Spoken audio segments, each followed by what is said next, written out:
तर नमस्कार मित्रांनो, स्वागत आहे तुमचं पुन्हा एकदा आपल्या एका नवीन व्हिडिओमध्ये। आणि आजच्या व्हिडिओची सुरुवात आपण ही करत आहोत द्वारकामधून।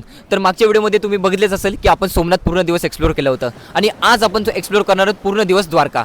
तर ह्यामध्ये आपण बघणार आहोत श्री द्वारकाधीश मंदिर, तसेच नागेश्वर ज्योतिर्लिंग आणि द्वारकामध्ये असणारे खूप सारे महत्त्वाचे ठिकाणे। तर व्हिडिओमध्ये शेवटपर्यंत नक्की राहा। जर तुमचा देखील द्वारकाला येण्याचा जर प्लॅन असेल तर नक्कीच तुमच्यासाठी हा व्हिडिओ नक्कीच महत्त्वाचा ठरेल।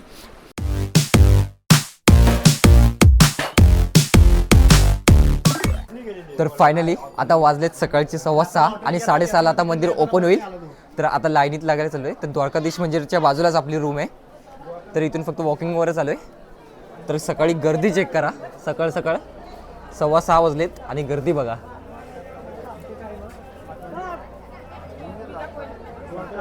आणि हे बघा श्री द्वारकाधीश मंदिर फायनली। लाईन बघ केवढी आत, लाईन बघा, लाईन दाखवतो इथून, हे बघा आतमध्ये। राधे राधे, लाईन चेक करा, लाईन बघा। अजून मंदिराचे द्वार ओपन नाही झालेत आणि तरी सुद्धा गर्दी बघा।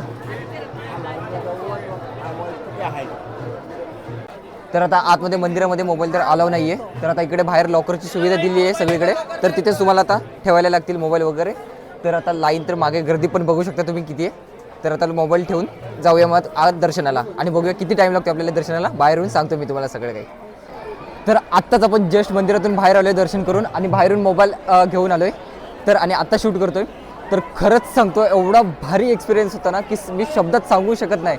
की तरी आज आम्ही काल सोमनाथवरून रात्री निघालेलो, तुम्हाला माहिती आहे, मागच्या व्हिडिओमध्ये तुम्ही बघितलंच असेल। आणि आज सकाळी आपण 4 वाजता द्वारकाला पोहोचलोय तरी, आणि लगेच फ्रेश वगैरे रेडी होऊन लगेच आपण इकडे आलेलो 6:30 वाजता। तरी पण लाईनीत उभं राहून एवढं 2 तास तरी पण थकवा वगैरे काहीच झालेला नाही आहे आणि एवढा भारी एक्सपिरियन्स होता, पूर्ण माइंड फ्रेश झालेलं आहे। तरी आता मंदिराच्या आपण बाहेर आहोत। खरंच हा अनुभव कधीच आता शब्दात सांगू शकत नाही। आणि अजून एक गोष्ट अशी की मंदिरचे द्वार 6:30 वाजता सकाळी ओपन होतात आणि ते लगेच 1 ते 1.5 तासासाठीच फक्त ओपन असतात आणि 8 वाजता लगेच क्लोज होतात आणि परत ते 9ला बंद होतात। असंच दिवसातून बऱ्याच वेळा होतं। तर मी तुम्हाला नक्की टाईम दाखवतो की तुम्ही टाईम चेक करून घ्या आणि त्यावेळेतच तुम्ही मग लाईनमध्ये येऊ शकता। तर टाईम बघून घ्या। तर टाईम अशा प्रकारे काहीतरी आहेत। पहिल्यांदा सकाळी 7:30 ते 8, नंतर परत 8 ते 9:15 पर्यंत मंदिर बंद राहील आणि नंतर परत 9:15ला ओपन होईल आणि नंतर परत 1 वाजेपर्यंत ओपन राहील आणि परत बंद, आणि परत संध्याकाळची टायमिंगसुद्धा बघून घ्या। आपण मंदिराच्या बाहेरच आहोत आणि लाईन दाखवतो तुम्हाला इकडून। तर हे बघा ह्याच्या मागे तुम्हाला दिसणार नाही, तर ही लाईन आहे, ती लाईन पूर्ण पुढपर्यंत गेले 1 ते 1.5 किलोमीटरपर्यंत, तेवढ्या अंतरावर गेली ती लाईन। ते बघा तिकडून थोडे लोक दिसत असतील।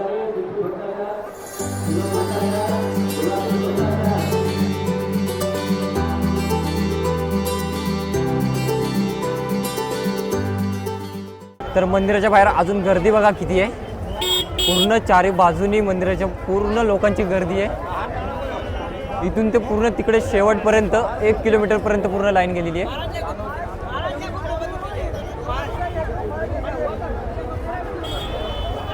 तर आता आपण आलोय गोमती घाटवर, जे की द्वारकाधीश मंदिरच्या बरोबर बाजूलाच आहे। दाखवतो मी तुम्हाला। तर हे बघा की इथेच द्वारकाधीश मंदिर आहे आणि ह्याच्याच बाजूला इकडे गोमती घाट म्हणून।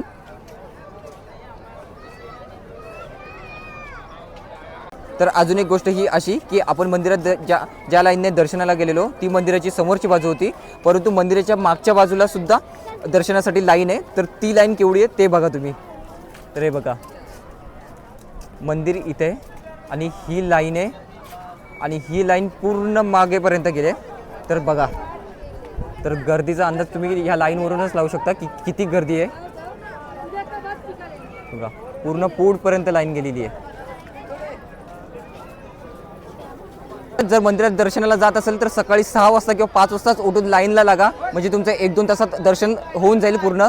आणि विकेंड शक्यतो टाळाच, विकेंडला तुम्ही नकाच येऊ, ऑफ सीझनला जर आलात तर बरं होईल।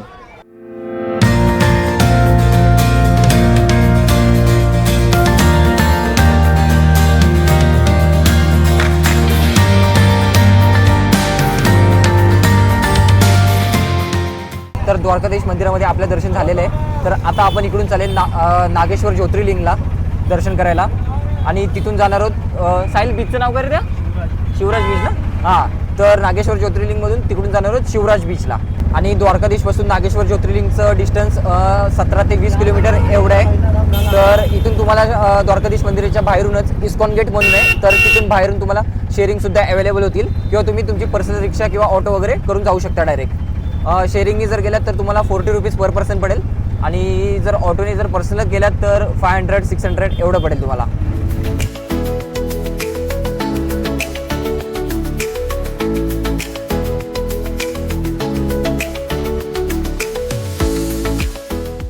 पोचले आपण नागेश्वर ज्योतिर्लिंगला. तर आता चला आत बघूया आता गर्दी वगैरे किती आहे काय आहे आणि दर्शन बघूया आता किती वेळात होत आहे. तर हे बघा, ते सुरुवातीलाच येताना आत महादेवांची आपल्या मूर्ती आणि तिकडे मंदिर.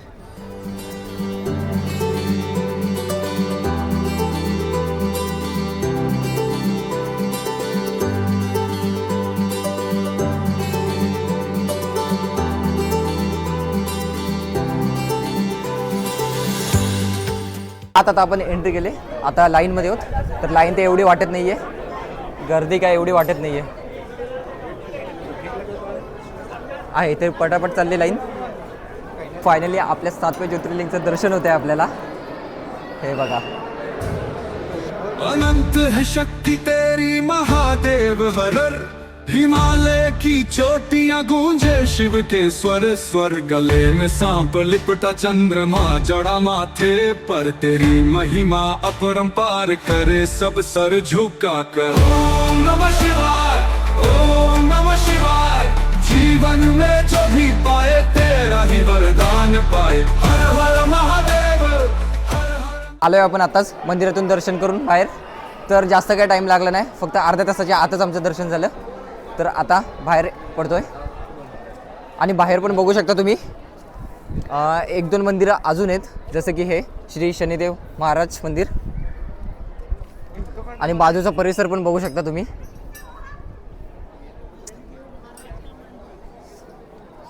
साहिल काळा आहे ते इथून. अखंड धुना की भस्म लगाने से मन शांत रहता है, महिला पुरुष सभी जाए. धुना म्हणजे काय? चला आमऱ्या भस्म लावून घे. लावलंच काय साहिल? मन शांत राहील.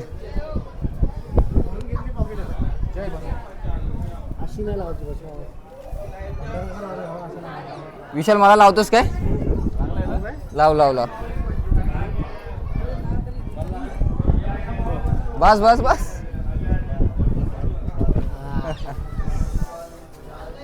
तर आता 12 वाजलेत आणि आता आम्ही आलेलो त्याच्यापेक्षा जास्त गर्दी आता झाली, बघू शकता तुम्ही की पूर्ण आता सगळं पॅक झालंय इकडे पण. तर गर्दी वाढली पूर्ण.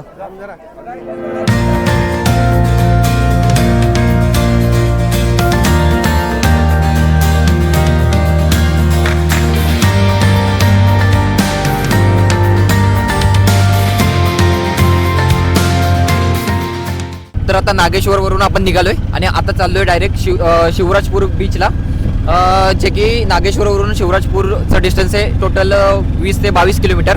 तर जायला आता आपल्याला अंदाजे अर्धा तास ते पाऊण तास लागेल आणि तिथून सुद्धा तुम्हाला शेअरिंग ऑटोचा ऑप्शन भेटेल किंवा तुम्ही पर्सनल ऑटो सुद्धा करून जाऊ शकता. तर आता आलोय आपण शिवराजपूर बीचला. तर जाण्याआधी काहीतरी खाऊन जाऊया.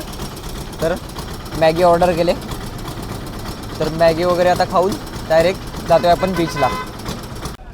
तर आलोय आपण आता शिवराजपूर बीचला आणि इकडून आता बीचची एंट्री आहे. तर बघूया आता नक्की एवढं का फेमस आहे बीच.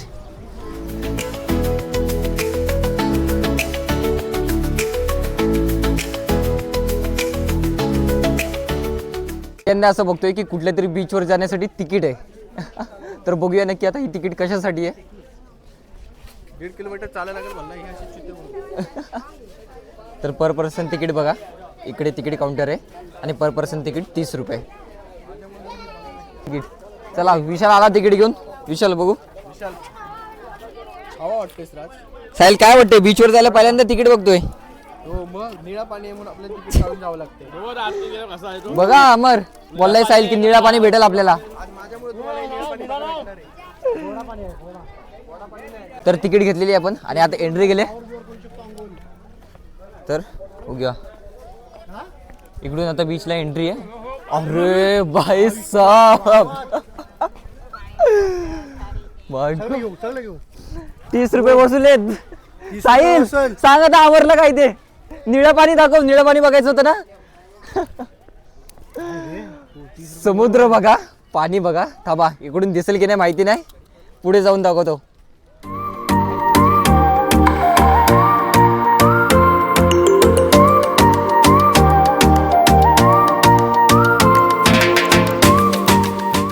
तर आलोय आपण आता बीचच्या किनाऱ्यावर. तर सेम असं वाटतं की गोवावाली फिलिंग येते. पूर्ण शेवटपर्यंत पूर्ण डार्क ब्ल्यू पाणी आहे आणि पूर्ण व्हाईट सँडी पूर्ण किनारा आहे. दाखवतो तुम्हाला. वेट हे बघा पूर्ण तिकडं शेवटपर्यंत ब्ल्यू पाणी आहे आणि पूर्ण कॉर्नरला व्हाईट सँड. आता व्हिडिओमध्ये किती सुंदर दिसतोय मला माहिती नाही पण रिअलमध्ये अजून खूप म्हणजे खूप सुंदर आहे. काय रे साहिल. नाही तेच तो काय बोलतोय मुरुडचा बीच ह्याच्यापेक्षा चांगला आहे. चांगलं आणि ही रेती भेटणार आहे त्याला. विशाल तुझं काय बोललंय. 1000 पट चांगला आहे. 1000 काय अरे 10,000 पट नाही चांगला. पावणारच का नाही तू ते सांग. का मुरुड नाही म्हणून पावणार नाही बोलतोय. जा मुरुडला. जा मुरुडला चल.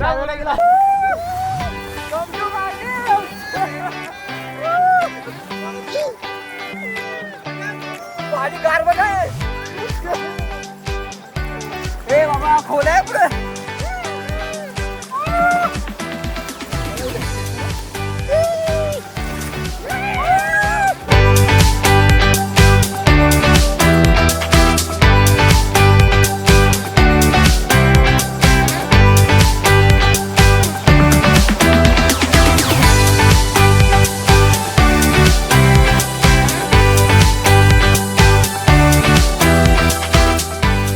आपण कपडे वगैरे चेंज झाले आपलं.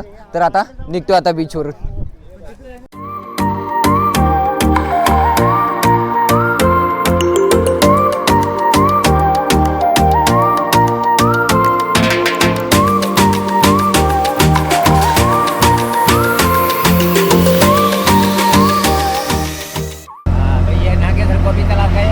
हाँ हो गया. गोपी तालाब नहीं नागेश्वर हो गया और वो अभी बीच पे गए थे. हाँ ब्रिज तो हो गया ना? हाँ बीच वगैरह हो गया वो. तो ये गोपी तालाब नहीं गया नागेश्वर के बगल में ये. अरे यार हाँ. ये 2 किलोमीटर थी. ये रिक्शा ऑटो रिक्शा जाती है. अच्छा. अरे यार वो बोला ही नहीं हमें. वो ऑटो वाला उसने सिर्फ नागेश्वर से डायरेक्ट यहाँ लाया. तो ये तो टाइम बच जाती है ना. अच्छा ये गलत करेगा. हाँ वही. अभी वो द्वारकाधीश मंदिर से वो रुक्मिणी महादेव मंदिर कितना दूर है. फिर रुक्मिणी माता जी मंदिर आएगा. हाँ फिर भड़केश्वर आएगा 1 किलोमीटर. हाँ. तो गायत्री मंदिर बाजू में है. गीता मंदिर बाजू में है. अच्छा ओके. मतलब एक ही बार में वो सब हो जाएगा. गोमती घाट पे है. हाँ मुरा बाबा की जगह दालो का जाएगा. मुरा बाबा की जगह आएगी नहीं. इसमें गायत्री मंदिर है. ठीक है. तो 5 बजे सब खुल जाता है इधर. वहाँ भीड़ नहीं ना मिलेगी अभी ज्यादा. हैं? भीड़ नहीं ना मिलेगी ज्यादा. 5 बजे खुल जाता है. अच्छा भीड़ लगती है ना बहुत. हाँ इसलिए इनका टाइम है 5 बजे मंदिर खुलने का. अच्छा 5 बजे तक सारे मंदिर बंद रहते ना ना सारे. खुल जाते हैं. अच्छा. तर आता आपण रूमवर फ्रेश वगैरे होऊन निघालोय भटकेश्वर महादेव मंदिरात जायला, जे की द्वारकाधीश मंदिरापासून फक्त 2 किलोमीटर अंतरावर आहे. तर आम्ही आता चाललोय रिक्षाने चाललोय की फक्त आता 10 मिनिटातच आम्ही पोहोचू. आणि आता टाइम झालाय 5:30 वाजायला आलेत. तर आपल्याला सनसेटचा व्ह्यू देखील बघायला मिळेल कारण की हे मंदिर समुद्राच्या काठावर बसलेलं आहे. तर आलोय आपण भटकेश्वर महादेव मंदिरात. तर बघा समुद्राच्या बाजूलाच महादेवांची शिवलिंग बघा केवढी मोठी आहे. हे बघा आणि बाजूचा व्ह्यू चेक करा. त्याच्याच बाजूला मुंबईची मरीन लाईन दिसते मला. मंदिराच्या बाजूलाच तुम्ही बघू शकता भिंतीवर अशा प्रकारे काही पेंटिंग्स वगैरे बनवलेले आहेत, जसे की इकडे श्रीकृष्णांची पेंटिंग की बघू शकता तुम्ही किती सुंदर अशा प्रकारे चित्रकारी केली आहे. तर हे बघा. तर माझ्या मागे तुम्ही महादेवांची शिवलिंग बघू शकता की किती मोठ्या प्रमाणात आहे आणि बाजूचा व्ह्यू बघा, समोरच समुद्राचा पूर्ण व्ह्यू आहे आणि समोर सनसेट होतोय आणि बघा बसायला इकडे दगडा अशा प्रकारे काहीतरी आहेत आणि समोरचा व्ह्यू बघा.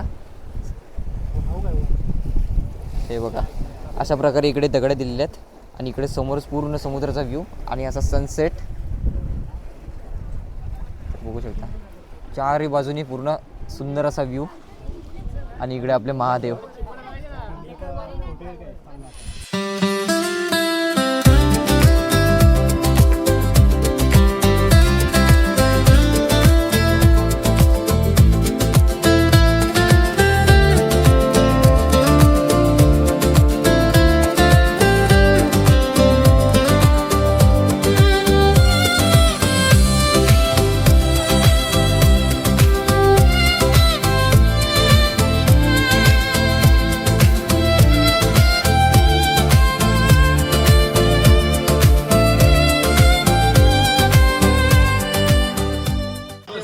कसे जाईल मला ते थोडीशी चव बघू दे, पाण्याला खातोय पाणीपुरी हे तर आपल्या इकडे नाही रे असं कपात पाणी देत. नाही. गोड चटणी कुठे आहे? तर आजचा आपला नाश्त्याचा शेवटचा दिवस आहे द्वारकामध्ये आणि आज शेवटचं जेवण करतोय द्वारकामध्ये आणि उद्या आपल्या घरात सकाळची ट्रेन आहे मुंबईला रिटर्न जाण्यासाठी. तर आत्ता ऑर्डर केलं आहे मी रोटी, पनीर, राईस.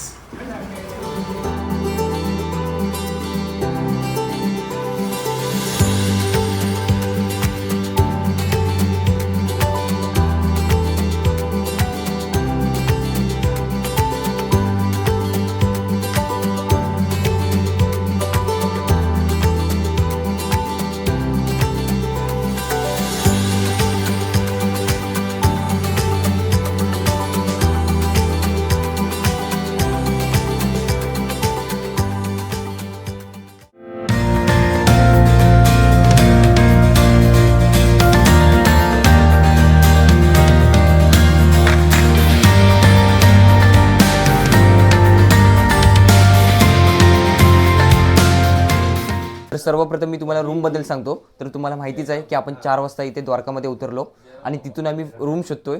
तर आता सीझन चालू आहे, जसं की आता डिसेंबर एंडिंग चालू आहे आणि क्रिसमस हॉलिडे.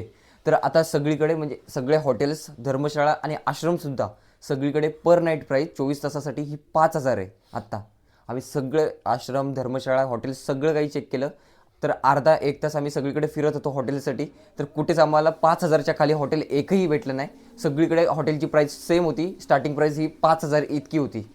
तर आमच्यासोबत काय घडलं नक्की हे मी तुम्हाला सांगतो. तर आम्ही सुद्धा इकडे अर्धा 1 तास झाला रूम वगैरे शोधत होतो आणि सगळं काही झालं. आम्हाला कुठेच 5,000च्या खाली कुठेच रूम भेटत नव्हती, ना आश्रम, ना धर्मशाळा, ना हॉटेल्स कुठलाही. तर द्वारकाधीश मंदिराच्या समोरच एक चौक येतो, तर तिथेच आम्ही उभे होतो बॅगा वगैरे आमचे सगळे काही घेऊन की पुढे काय करायचं हा प्लॅन करत होतो. तर कोइन्सिडन्स आहे की मला काय माहिती नाही, पण आम्ही तिथे उभे होतो फक्त नुसते काय करायचं ते विचार करत होतो, प्लॅन करत होतो. तर तेवढ्यातच तिकडून एक बाबा आले आणि त्यांनी आम्हाला रूमबद्दल वगैरे सगळं काही विचारलं वगैरे आणि तेच आम्हाला स्वतःहून बॅगा घेऊन आमच्या त्यांच्या इकडे घेऊन गेले घराच्या इकडे आणि त्यांनीच आम्हाला रूम वगैरे सगळं काही सांगितलं, इकडे दाखवलं वगैरे. आणि आम्हाला 2,000 त्यांनी रूम अरेंज करून दिली. तर तुम्हाला देखील जर तुम्ही कधी येणार असाल तर मी तुम्हाला त्यांचा नंबर प्रोव्हाइड करेन, तर ते तुम्ही चेक करून घ्या डिस्क्रिप्शनमधून. पण मला वाटत नाही की तुम्हाला त्याची गरज पडेल, कारण तुम्ही सीझनला जर आलात तरच त्याची तुम्हाला गरज पडेल. जर सीझनला नाही आलात तर तुम्हाला 600-700 पासूनच रूमची रेंज चालू भेटेल. तर आता आपण भडकेश्वर महादेव मंदिराच्या बाजूलाच म्हणजेच समुद्राच्या बाजूलाच हे मंदिर आहे आणि आता दगडावर बसलोय मी आणि बाकीचा व्ह्यू बघा तुम्ही की बाजूलाच समुद्र आणि पुढे सनसेटचा व्ह्यू असा सुंदर असा. तर मी नक्कीच तुम्हाला सांगेल की जेव्हा कधी तुम्ही द्वारकाला जेव्हा व्हिजिट कराल तर नक्कीच भटकेश्वर महादेव मंदिराला व्हिजिट द्यायला नक्कीच विसरू नका. आवर्जून तुम्ही ह्या मंदिराला नक्की भेट द्या.